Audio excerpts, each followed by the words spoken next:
Did you know drawing is a sin according to certain beliefs? When I first heard that, I thought it was stupid, especially when I saw a very talented friend of mine give up on her skills just because of this belief. Such wasted potential, what a shame. I'm not sacrificing my waifus, I don't care, but I already got my ticket to hell, so maybe that's why. Does that make me a bad person? Does it make my art vile? A vile artistry, just like in the book we're covering today? Hehehe, look at that segue.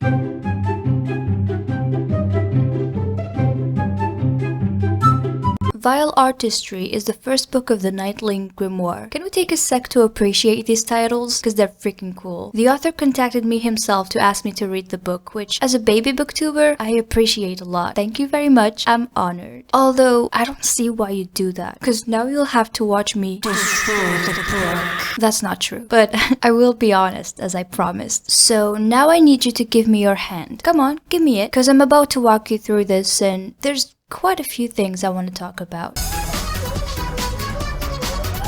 This is the story of Lilia. You get a point already because Lilia is a beautiful name and it's also the name of my best friend. So Lilia is in trouble right away. She's lost in the darkness of the woods, facing a griffin all on her own. Except she is the true danger because Lilia has a secret. She's a night hag.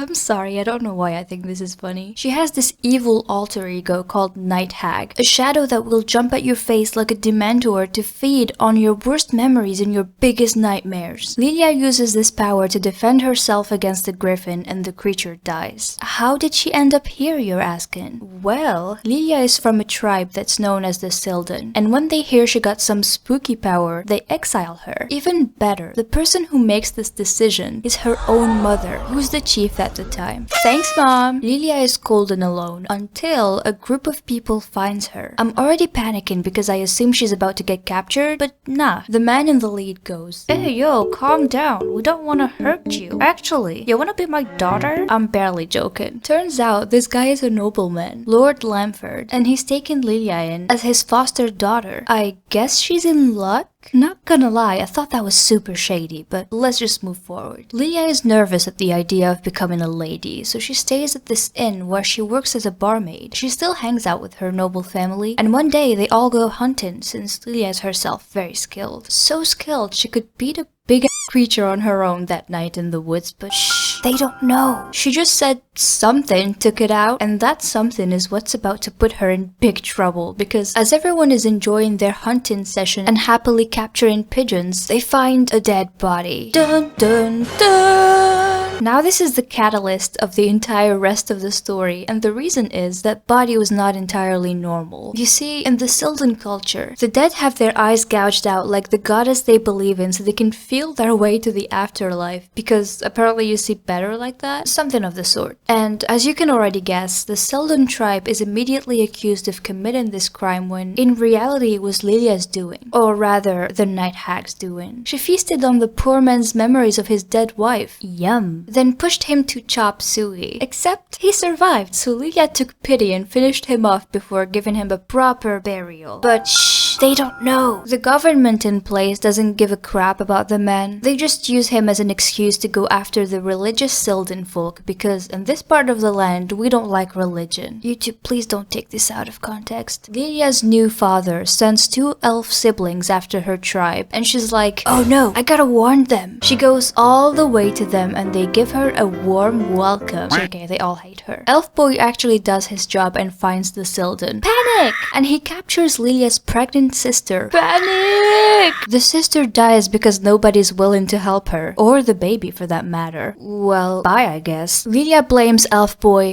blames the Sildon, and the Sildon blame Lilia. Beautiful. At least we can count on mother for support, right? I don't think you killed your sister. Did you though? Thanks, Mom! Lilia, you need to move on. I understand you miss home and your family, but sometimes family is not what you need. I've lived through the same dilemma in my life when I needed to choose between my family and my happiness. As much as you love home, sometimes the best thing you can do for yourself is leaving it. Get the toxic people out of your life. Doesn't matter if you share the same blood or not. Keep the people that matter close and ditch the others. No mercy. But that's if you want to stay sane. Anyway, the sister is dead and Lilia is angry. And And what do we do when we're angry? Sit down, wait to cool off, and use proper communication to sort the issue out? Unimportant, overrated, overblown. No, what we do is eat people's faces. Yes, sir. The night hag wakes up and yeets Elf Boy out of the window. But shh, they don't know. Everybody rules it out as chop suey and calls it a day. Well, except Elf Girl. By the way, I don't know how I feel about this, Lilia. Killing the brother of the one you treat like your bestie?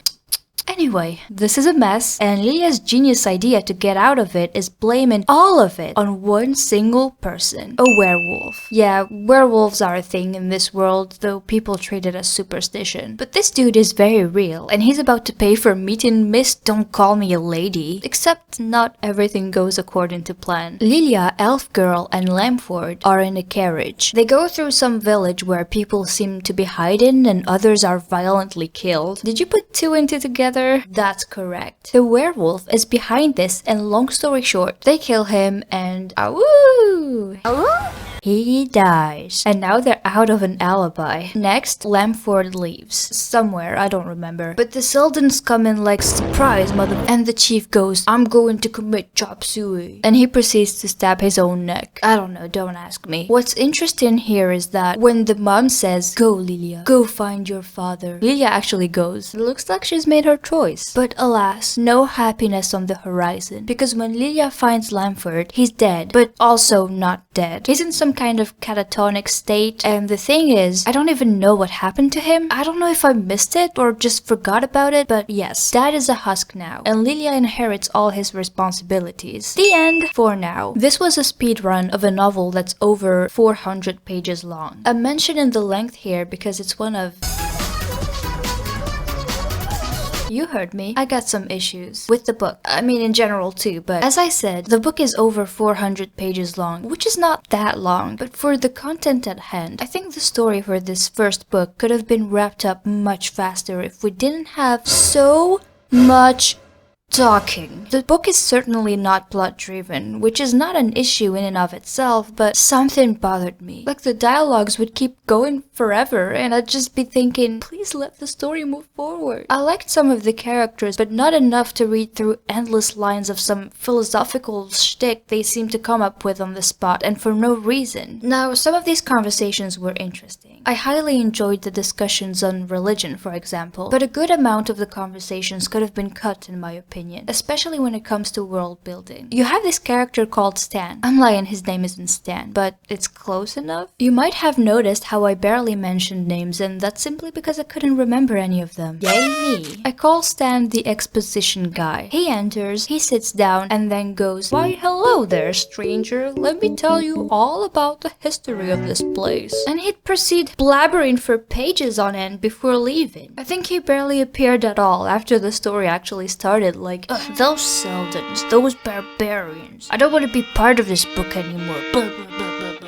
The irrelevant dialogue is not the only thing hurting the pacing of the book. Not only the story takes way too long to pick up, there's a couple scenes that left me perplexed. Take the witches scene, for example. Lilia meets this group of witches that suggest they can offer her a cure for her night hag shenanigans. Don't get me wrong, I love me some witches. There's a reason I call you guys witches, and it's not to insult you. But I can hardly see why this scene exists aside from some sort of setup for the sequel. If so, I wonder if it was necessary to bring it up so soon, because it was never mentioned again in the rest of the book, and it's not the only instance. Lilia needs to go meet someone important. Here's how it goes. Lilia wakes up, she has a long conversation with her maid, she has a long breakfast with her foster family. The other characters have a long conversation as they're having their long breakfast. Lilia gets in a carriage, she has a long conversation with the coachman, we get a long description of the trip, and finally, Lilia meets the important person, but not before having a long conversation with somebody else. Okay, I might be slightly exaggerating, but honestly, I had to stop myself from skimming through some parts. For my next complaint, I'm going to ask a question that the book failed to answer. Who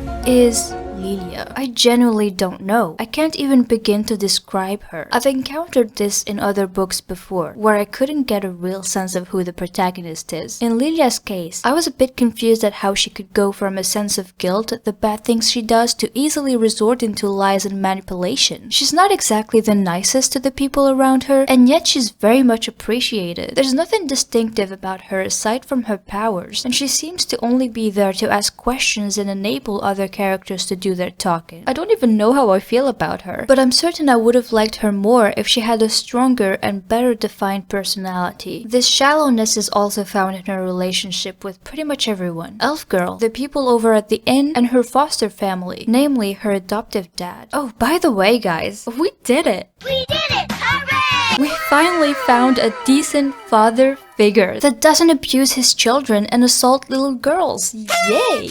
But the book tried really hard to portray their relationship as close and endearing, but even though I could kinda see it, I just couldn't feel it. It is emphasized many times how kind Lemford is, and how his softness made Lilia feel some warmth inside. This wasn't enough to make me believe they actually share a father-daughter bond. In fact, I think Lemford's kindness towards Lilia was a bit overdone. Look at the moment Lilia decides to reveal her power and her guilt to him. I expected some reaction from him, but all he did was go like, "Ah, I see. Very good, my daughter. I'll probably get killed because of you. Did I mention I love you?" I don't know. Make him surprised at least? Make him doubtful, angry, scared, disappointed, resentful even. That would have reinforced Lilia's inner conflict, which, by the way, wasn't focused on enough in my opinion. Or maybe help her pick a side as she realizes her foster father is now more important to her than her former home. That would have made Lemford's near death at the end even more impactful, since Lilia wouldn't have had time to fix things and earn his forgiveness before it happens. Give me drama! One last thing, the writing. This sounds like something I should have mentioned way earlier, but this point is very subjective, so I kept it last. The writing is, I guess, what you'd call purple? Far from the J. Kristoff level of purple, but yeah, the writing was quite flowery and poetic, if these are the correct terms to describe it. And I know purple writing has a negative connotation, but I don't mean it as criticism in this case. I actually think the prose was excellent. It just made me struggle a bit, and you know what? I'm just gonna blame it on my English.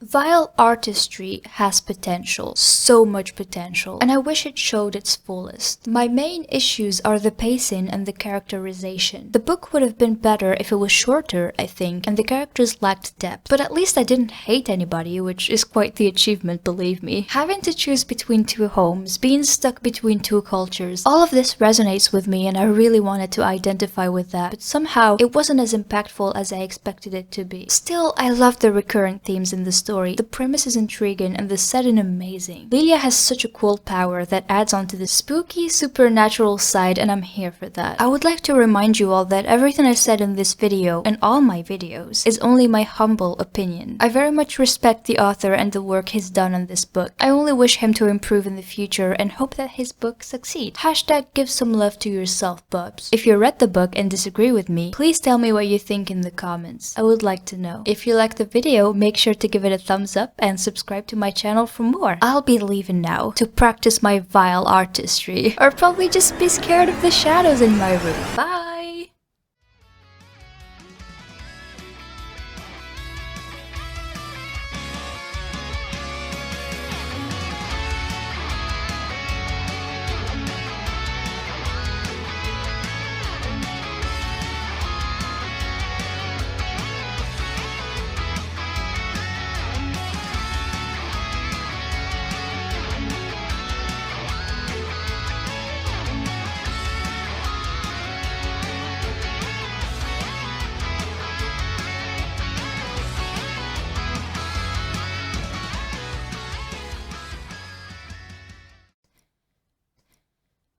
So I kept so they can feel their way to the afterlife.